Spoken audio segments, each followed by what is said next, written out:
अरे शर्मा जी, नमस्ते। क्या हाल है? अरे बेटा नमस्ते, मैं ठीक हूँ। आपको पता है वो अभिषेक है ना, वो कनाडा गया। कौन अभिषेक? और कहाँ गया? कांदिवली? अरे अरे अरे रुको जरा। अरे थोड़ा सुनाई कम देता है बेटा, क्या करे। आपको ना सुनाई कम देता है। तो वो जो अभिषेक जाधव है ना, वो कनाडा गया, कनाडा। अच्छा वो अभिषेक जाधव कहाँ गया? कनाडा? अरे बहुत बढ़िया बात है, बहुत बढ़िया। वो स्टडीज के लिए गया है। अभी पता नहीं वो कब आएगा, क्या किया है, बट उसकी ना एक यूट्यूब पे नई वीडियो आई है। यूट्यूब पे वीडियो आई है तो चलो हम साथ में मिलके देखते हैं। तो चलो हम भी आपके साथ मिलके देखते हैं। Hello, bonjour, namaste, sat shri akal, adab. My name is Abhishek Jadhav and you guys are watching Lost Indian. So after taking so long break from YouTube, finally आज मैं वीडियो बना रहा हूँ। और बहुत दिनों से मेरे को बहुत जन अप्रोच कर रहे थे जिनको कनाडा आना है, बट उनको कनाडा आने की तलक की जो प्रोसीजर है, मतलब स्टेप बाय स्टेप जो गाइड है वो नहीं पता है। तो मैंने सोचा क्यों ना वो टॉपिक के ऊपर वीडियो बनाई है। और आप मुझे देख सकते हो, ये मेरा कनाडा का फर्स्ट स्नोफॉल का एक्सपीरियंस है। तो पहले मैं आपको यहाँ के नज़ारे दिखाता हूँ, फिर हम वीडियो को शुरुआत करते हैं।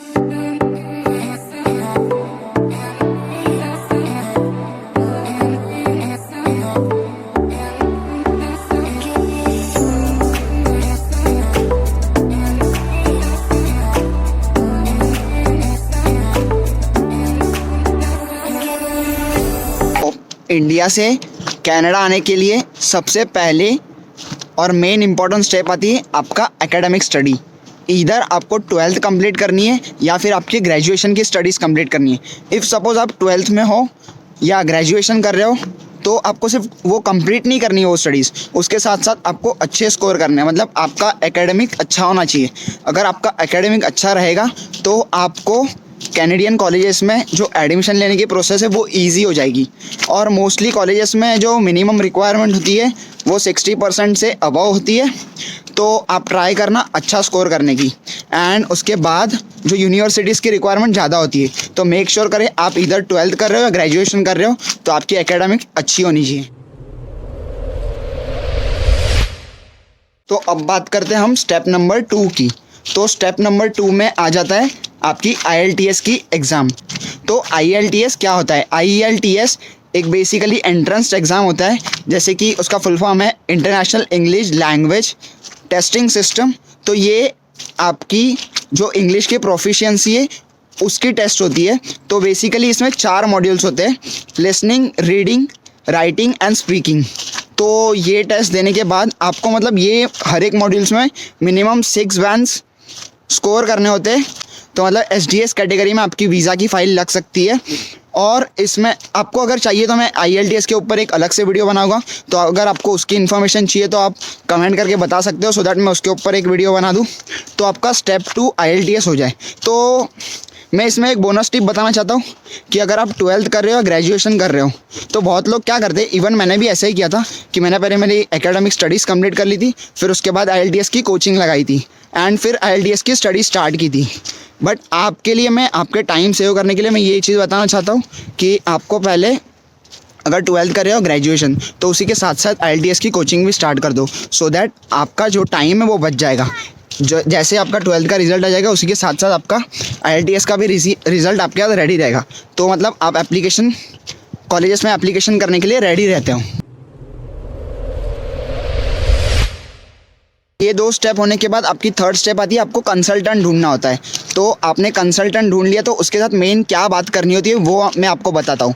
तो सबसे पहले आपको सिटी या प्रोविंस चूज़ करना है, कौन से प्रोविंस में आपको जाना है। फिर वो प्रोविंस में कौन से कॉलेजेस है वो चूज़ करना है, और वो कॉलेजेस में आपको जो कोर्स चाहिए वो है या नहीं, वो सारी बातें करके फिर एप्लीकेशन करना है। तो आपका कंसल्टेंट आपका कॉलेजेस में एप्लीकेशन कर देगा। तो एप्लीकेशन करते टाइम पे आपको मतलब कॉलेज से ऑफ़र लेटर आने में मिनिमम 6 to 8 वीक्स लग जाते हैं। तो मेरे को अराउंड 7th वीक में ऑफ़र लेटर आ गया था सेंटेनियल कॉलेज से। मेरे को एक्चुअली टोरंटो आना था, तो टोरंटो में मैंने जॉर्ज ब्राउन में अप्लाई किया था, कॉनेस्टोगा में अप्लाई किया था, नायगरा कॉलेज किया था और सेंटेनियल में गया था। तो मेरे को सेंटेनियल से ऑफ़र लेटर आ गया था। तो सेंटेनियल से 7 वीक्स के बाद मेरे को ऑफ़र लेटर आ गया था। उसके बाद की जो स्टेप आती है तो उसमें जब तक आपका ऑफ़र लेटर आ गया उसमें फिर एक ड्यू डेट मेंशन की होगी, तब तक आपको फ़ीस पेमेंट करनी होती है।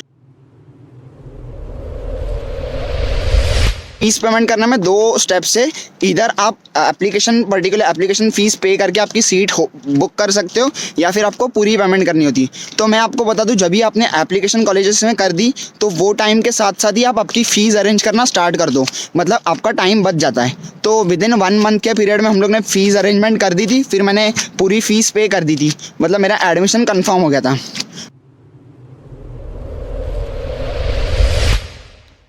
तो ये 3 स्टेप होने के बाद 4th स्टेप आ जाती है, आपको GIC अकाउंट क्रिएट करना है। तो बेसिकली GIC अकाउंट क्या है, तो GIC अकाउंट जो कैनेडियन बैंक्स होती है उसमें $10,000 डिपॉजिट करने होते हैं। तो GIC के ऊपर मैंने एक सेपरेट वीडियो बनाई है, तो आप चाहिए तो वो उसकी लिंक मैं डिस्क्रिप्शन में डाल देता हूँ, आप जाके चेक कर सकते हो। तो ये GIC क्रिएट करने के बाद आपको 5th स्टेप आ जाती है, मेडिकल करना होता है। तो कनाडा के लिए जो मेडिकल होता है उसमें एक चीज़ याद रखना कि आप जहाँ भी मतलब कहीं से भी मेडिकल नहीं कर सकते, तो आपको मेडिकल करना है। उसके लिए जो कैनेडियन एम्बेसी के साथ रजिस्टर्ड जो क्लिनिक्स या हॉस्पिटल्स होते हैं वहाँ जाके ही करना होता है।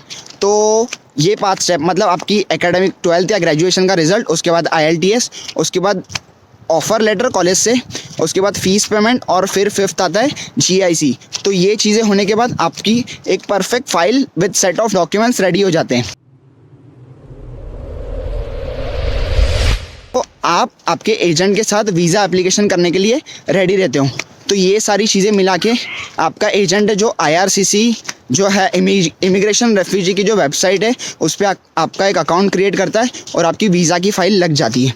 तो ये वीज़ा की फ़ाइल मैंने मतलब जुलाई में लगाई थी, जुलाई 2020 में, बट मेरे को वीज़ा अप्रूव होके दिसंबर में आया था। तो मेरे को 6 मंथ्स लग गए थे, बट एक्चुअल जो IRCC का टाइम पीरियड है वीज़ा अप्रूव करके देने का स्टूडेंट्स के लिए, वो मिनिमम 40 डेज़ से लेके 90 डेज़ के बीच में का ड्यूरेशन है, उतने में आपका वीज़ा आ जाता है। मेरे टाइम पे कोविड चल रहा था, इस वजह से नहीं आया था। तो ये सारी स्टेप बाय स्टेप गाइड है, तो मैं आपको वापस एक बार क्लियर कर देता हूँ। ये वीज़ा आपका आने के बाद फिर आप 2 स्टेप बच जाती है आपकी, जैसे कि आपको कनाडा के लिए शॉपिंग करनी है। तो मैंने शॉपिंग की जो लिस्ट है वो भी एक उसके ऊपर भी मैंने एक वीडियो बनाई है, तो उसकी भी लिंक मैं डिस्क्रिप्शन में दे दूँगा। तो शॉपिंग होने के बाद फिर लास्ट स्टेप बचती है एयरलाइन की टिकट्स बुक करनी। तो एयरलाइन की टिकट्स बुक करने के बाद आप रेडी टू फ्लाई। तो मतलब ये रही मेरी आज की स्टेप बाय स्टेप गाइड। तो मैं वापस एक बार ये सारी चीज़ें रिपीट करता हूँ। पहले आपका एकेडमिक स्टडीज़ का रिज़ल्ट, फिर IELTS के बाद ऑफ़र लेटर के बाद आपकी GIC मतलब फ़ीस पेमेंट हो गई, फिर GIC के बाद आपका medical and then visa application. तो ये सारी चीज़ें आपको ध्यान रखनी है। और अगर आप मेरे चैनल पे नए हो और ये वाली वीडियो आपको अगर पसंद आई है तो मेक श्योर करें वीडियो को लाइक करके जाए। एंड अगर कोई फ्रेंड्स आपका कनाडा आने के लिए ट्राई कर रहे हैं तो मेक श्योर करें ये वीडियो उसके साथ भी शेयर करें। एंड अगर आपने चैनल को अब तक सब्सक्राइब नहीं किया तो मेक श्योर करें चैनल को सब्सक्राइब भी करें। And don't forget to press the bell icon. Until then, keep watching Lost Indian. Take care. Bye bye. See you in the next video. Vibe check दुआ में ज़रूर याद रखना, और मुझे ज़रूर बताना आज का जो फर्स्ट स्नोफॉल है वो आपको कैसा लगा। Thank you so much for watching.